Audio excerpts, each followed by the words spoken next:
talked about risk factor and how to take care of the risk. That will set the stage for my second speaker. But let me start with the first speaker, Mr. Rajiv Chawla, who is the Chief Knowledge Officer and Advisor of Digital Agriculture. I'm told by the Secretary General here and the organizers, we don't have more than 3, 4, 5 minutes each.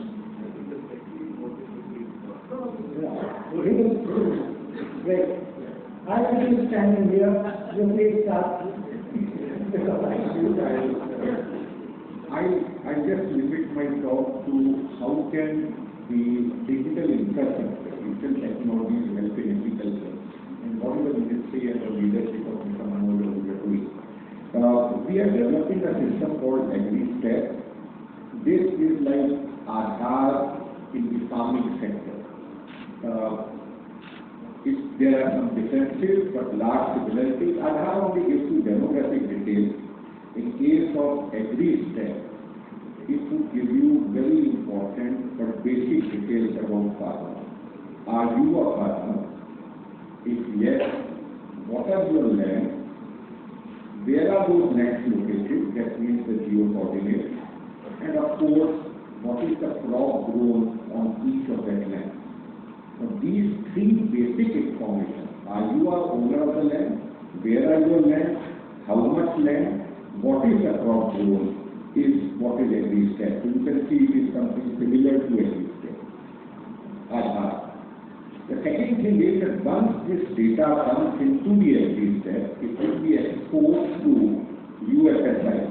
UFSI, Unified Farmer Service Interface, is akin to UPI. You have standard definition, and anybody, any private player, government player can use this data, of course, after the consent of the farmer. So there is a consent manager. You have heard of account aggregator. So there is a AgriStack consent manager, where every time anybody requires the data, the consent of the farmer will have to be taken in advance. The AgriStack would consist of 3 core registries. The first registry is a farmer registry, which will have all the farmers into this system dynamically linked to the land record of the state government. It would not only have land-owning farmers, it will have landless farmers. It will also have farmers who are also owning milking animals. In due course, of course. The second database would be the database of the spatial data of the land, that means where a particular parcel is located.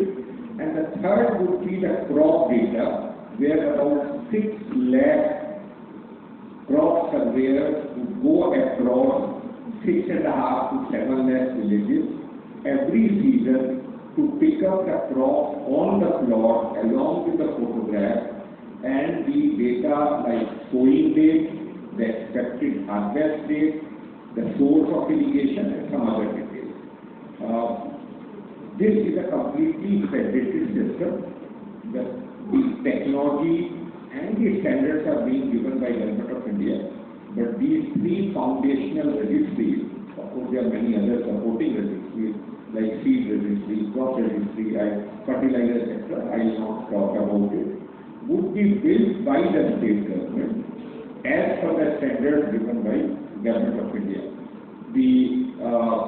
There would be no data or minimal data in central code. That means the state government supremacy of the data and the farming sector would continue.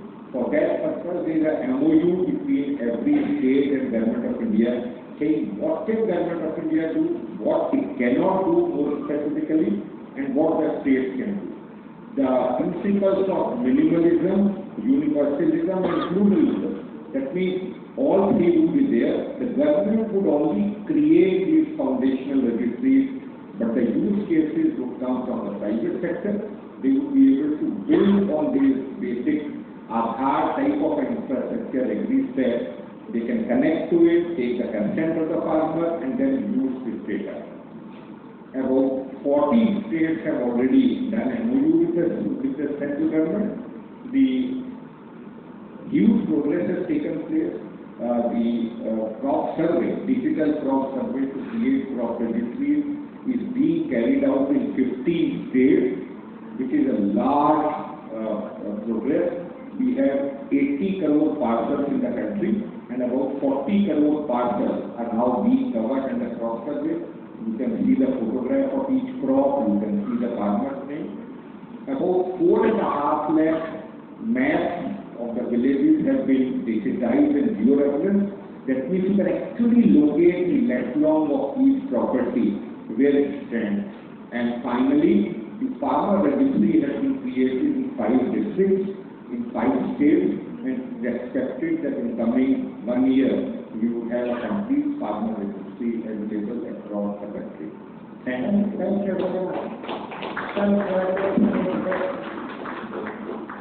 If you recall in the morning, our Honorable Finance Minister mentioned that there will be major reforms in the first 100 days of the new government if they come to power. Land, labor, capital, but she said, I dare to say that digital infrastructure will be one of the factors of production. So we are already moving far ahead in digital infrastructure for agriculture together.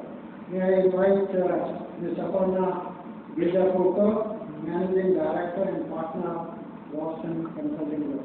Thank you so much.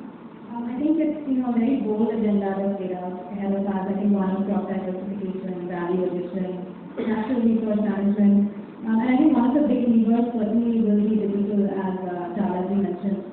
But the second lever that will be critical, and Secretary Agriculture alluded to it, is the ability to be able to take on risk. And we need for a very different kind of risk capital to be able to support farmers and value chain players. And I want to give you just a few examples of where that can come in. And of course, we talk about production risk a lot, and we have insurance, and I think that will move to index-based insurance perhaps in this next evolution. But there is no risk across the value chain that needs to be thought for. Just an example, we were working with the state of North India, local and largely rice seed cycles, MSP-based procurement, looking at crop diversification. That's a big agenda. And one of the dominant commodities that are viable is agroforestry, and that offers actually 1.5x the NPV of that rice seed cycle. The farmers face 2 big challenges. The first is that cash flow in agroforestry come at the end of 5 or 6 years versus an annual cash flow cycle. And the second, in a lot of timber-based agroforestry, is a 5 or 6 year pricing volatility cycle. And to be able to actually convince farmers to make that shift, being able to say we will earn more is not sufficient. You actually need to take into account that risk of the lack of annual cash flow and the price volatility, and put in place some kind of stabilization mechanism for the farmers. A second example is we were working with agri-entrepreneurs, and these are not established traders, they're farmers, first-generation entrepreneurs, many of whom are actually seeing the benefits of what AI has to offer in terms of lower capital costs to make investments in very basic infrastructure, sorting, grading, seeding, primary processing. And many of them now have ag-tech coming to them and saying, we set up a collection center, and we will come back from it. But the biggest challenge that many of them face is to set up a collection center. You need to take, 4 or 5 kinds of risk. There is aggregation risk. You have to aggregate from farmers and say, you will get the money. I take that risk. There is quality risk. That quality may or may not be acceptable to buyers. There is payment risk. Money will come anywhere from 7 to 30 days later. Logistics risk, rejection risk, you name it. All of that risk. And most of these entrepreneurs don't have the kind of capital flow to be able to make that first step. So can we put in place some kind of, facility which maybe says the first 10 trades you make, we will backstop your losses, allow you to learn, put in place some ground-based, capabilities so that you doesn't have right? So that's another example. And like this, there are many. We talk about credit guarantees and the ability to unlock working capital for new pools of farmers, new credit. We have some facilities like this, but are they sufficient? For example, mangrove fisheries and the opportunity there are not really. And the beauty of a lot of this risk capital is, unlike just maybe debt or grant-based capital, it gives you 5 to 7x the leverage. So the money that you can put in really can go much further. So I think as we look at the future and the agenda, I would really encourage if we can bring these pools of capital together to be able to make this. Great, thank you very much. You mentioned about agri-entrepreneurs. I think Bhaskar is sitting here has been developing, I think, with a mission of 1 lakh agri-entrepreneurs. He has reached only 20,000 or so for the last time. Will they have access to the type of insurance products, particularly on the price side, and how to get access to finance to organize that will be a major challenge. But if you can do that, crop insurance and others are taken care of. The price insurance part is a major challenge, and if we can succeed in that, we will be setting up a new standard. Okay, from digital to risk to driving the tractors and harvest combines, but also for the smallholder, what is there? So may I invite Hemant Sikkarji, co-chair of the National Agriculture Committee and President, Farm Equipment, Mahindra and Mahindra. Mahindra controls 40% of the share in tractor market. So think about the small farmer like me also, how to do that. We brought a very good responsibility that India in terms of tractor is the largest tractor market in the world in terms of number of units sold. And it makes me very proud that I represent that industry because we are 3 times the size of the US tractor industry in terms of number of tractors sold and 2.5 times the size of China industry. So we are a very large industry, but in terms of productivity, I think we still lag. And just to give you one data point that if you take rice, yield per hectare, in India we produce 3.9 tons per hectare of rice, whereas in China, which is such a small tractor industry, they are still able to produce at a rate of 6.9 tons per hectare. And that is because even though we sell many tractors, our HP per hectare is still very small. So against the government targeted HP per hectare of 4, currently in India we still have, and this includes all HP, not only tractor, it includes all farm services, we are at 2.9 HP per hectare. So as we talk about Viksit Bharat 2047, I think there is a lot of work which has been done, but there is tremendous work which still needs to be done. Mechanization doesn't only improve productivity or yield per hectare, but it also reduces residue, which is so difficult and also helps in faster crop rotation. Again, taking an example of rice, most of the rice stored in India is done manually. Just imagine standing in the field leading water all your day and bending forward and working in the field. So difficult farm labor. And we have tried in our own way to bring in rice transplanters. Currently we have about 40% market share even in that area. But still we are minuscule. As an industry, we sell close to 3,000 rice transplanters in a year. China sells 100,000 rice transplanters a year. So just imagine the kind of work that still needs to be done by the industry as we progress towards 2047 and aim to make farming a desirable occupation, a very productive, remunerative occupation, and also which is an occupation which is very easy to do and very aspirational. We still have a long way to go. You didn't give my answer to my question. As a smallholder, can I afford a combine? Yes. So again, Professor Bharat, very good question because why can't we have pulverization of the farm machinery? Very well. The services are perfectly divisible, not the machinery. Yeah. So two answers to this. One is that unlike most of the other global industry which works on very large farms and very high HP rating, in India we have smaller land holdings and also very small HP rating. So in India, we have a very large segment of tractors which are below 20 HP. So for a small farmer customer, the product is available at a very, very low entry point. The second point, as you rightly said, is on rental application. Can the utilization of the industry happen? This is happening. Actually, every farmer in India is actually also a rental application because while he is not using his tractor is lent to his friends, his family, neighbors, everywhere. And farmer to farmer, create a digital platform. Absolutely, and that is what is happening. We are trying to create a digital platform on which what we call Krishi app. This is done internally by Mahindra. Currently, we have thousands of rental entrepreneurs who register on it. These entrepreneurs are as large as having 50 to 20 tractors, and they are not themselves into agriculture, but they are lending it out. So this, what Professor Bharat is asking, is actually happening. It's happening at a very fast pace. there are many players in this other than Mahindra who are very actively pursuing this. Our average, we are getting like lakhs of downloads every quarter that we are monitoring, and many of the entrepreneurs are coming in what they can use this app for. If I have 30 seconds of your time, you can actually geofence all your 15-20 tractors on this app, so you know where your tractor is. You can also measure the diesel consumed per hectare and diesel consumed per hour. So you can actually very well sitting at your home with your smartphone, manage all your 15-20 tractors and see how well they are doing and make a learning and make a khata with all. Thank you so much. Thank you very much. From farm machinery, we come to the seriousness factor in agriculture. It's not going to be land, it's going to be water. The constraining factor in Indian agriculture is going to be water. And therefore, how to get the most out of every drop of water.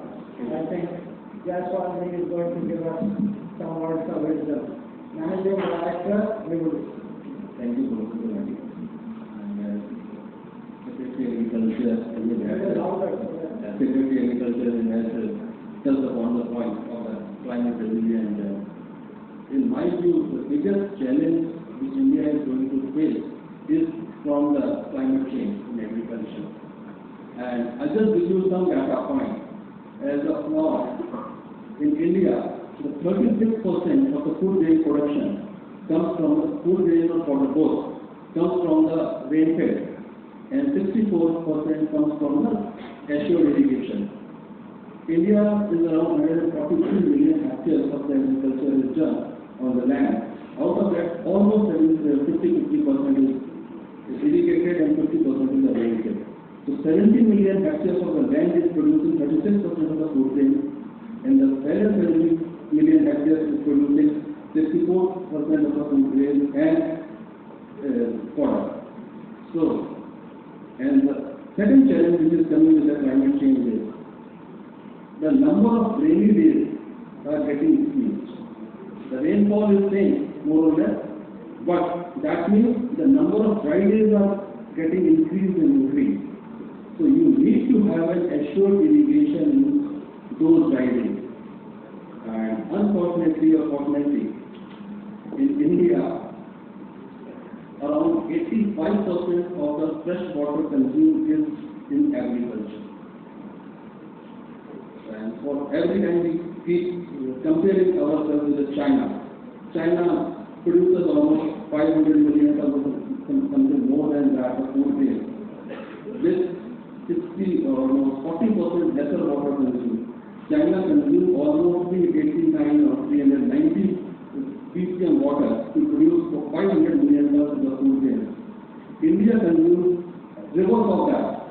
We consume almost 540 billion cubes of the water and produce 330 million tons of the food grain. So water productivity is challenging. And the assured water will lead to lesser risk, more production, and at the same time, for the environmental point of view, if we start using those drip irrigation systems, or if we come to the micro irrigation and start using micro irrigation for irrigation purposes, we will be consuming that much of lesser chemical fertilizers.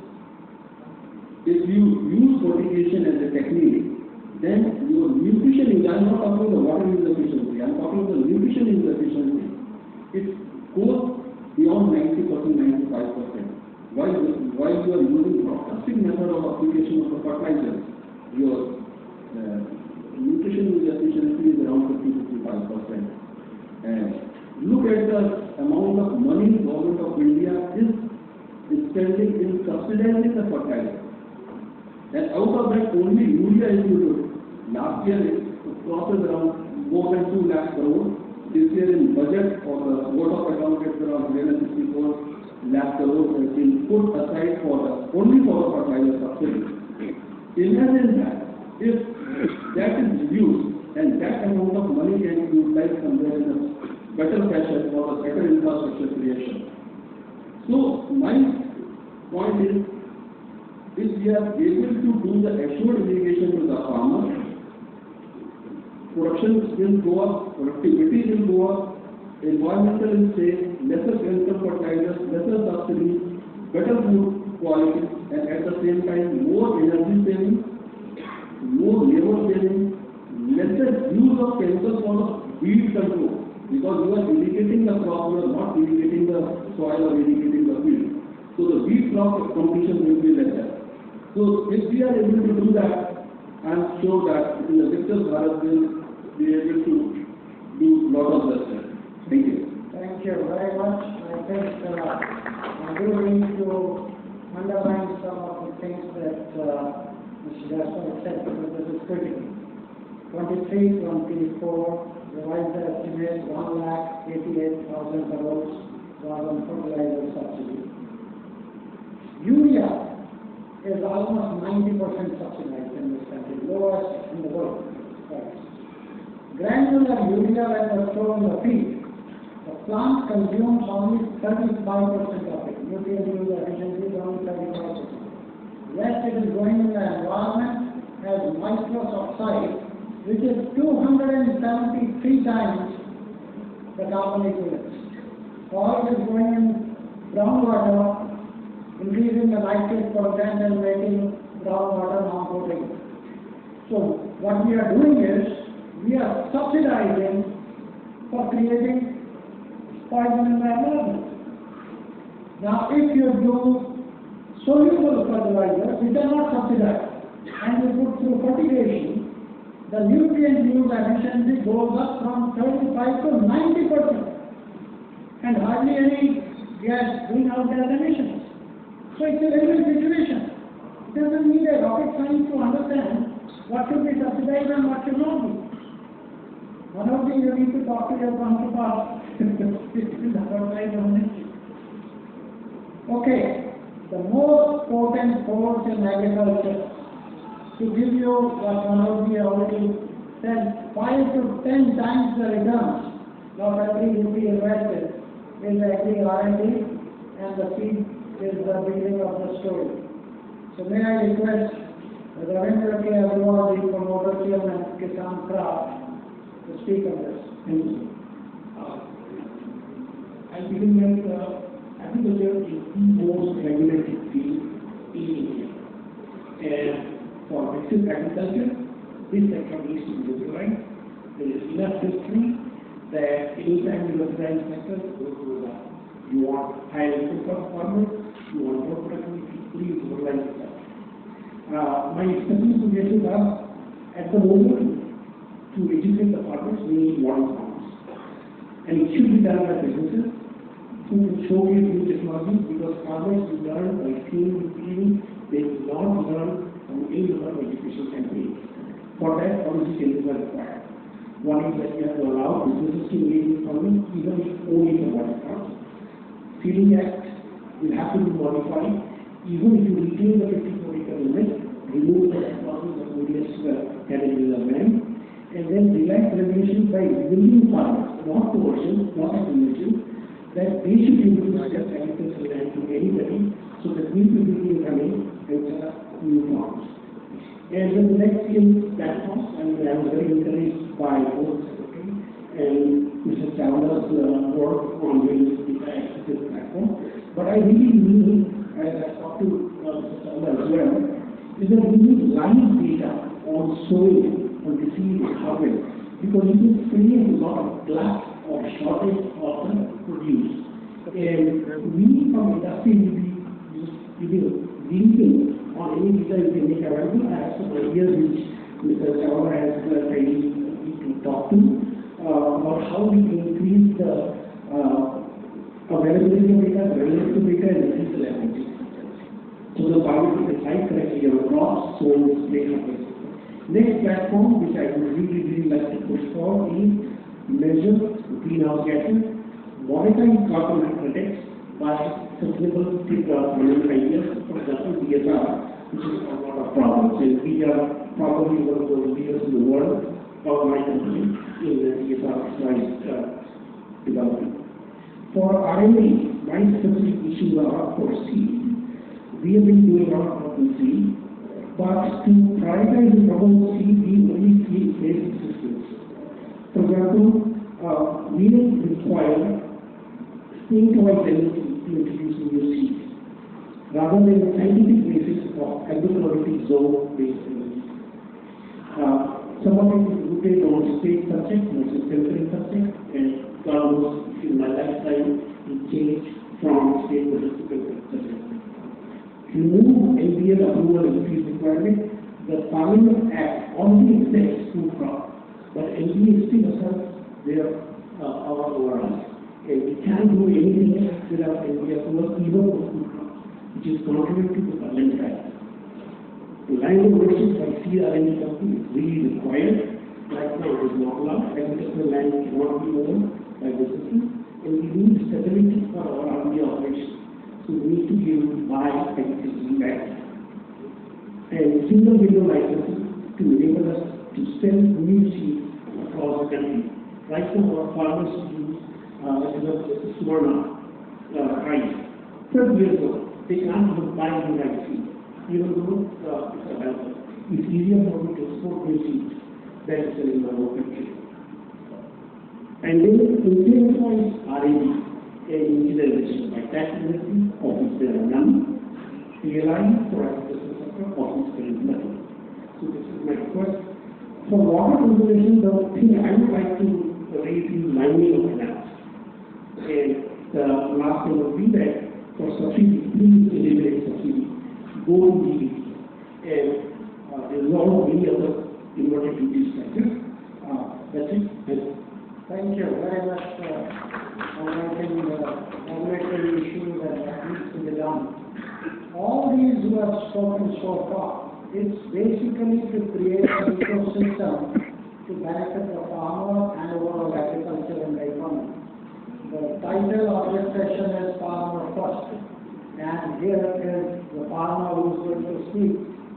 At the last but first, you are at the center of all this ecosystem. So how are you going to benefit? Please. Yogesh Bharat, Managing Director, Maharashtra Farmers Producers Company. To mitigate the risk associated with small and marginal farmers, we require economic of scale through farmer producer organization. Right now, government of India is speaking about 10,000 farmer producer organizations, and approximately by 2026, there will be 75 lakh farmers in the loop of these 10,000 FPOs. But by 2047, we may require more than 1 lakh farmer producer organizations, either registered under company or under cooperative.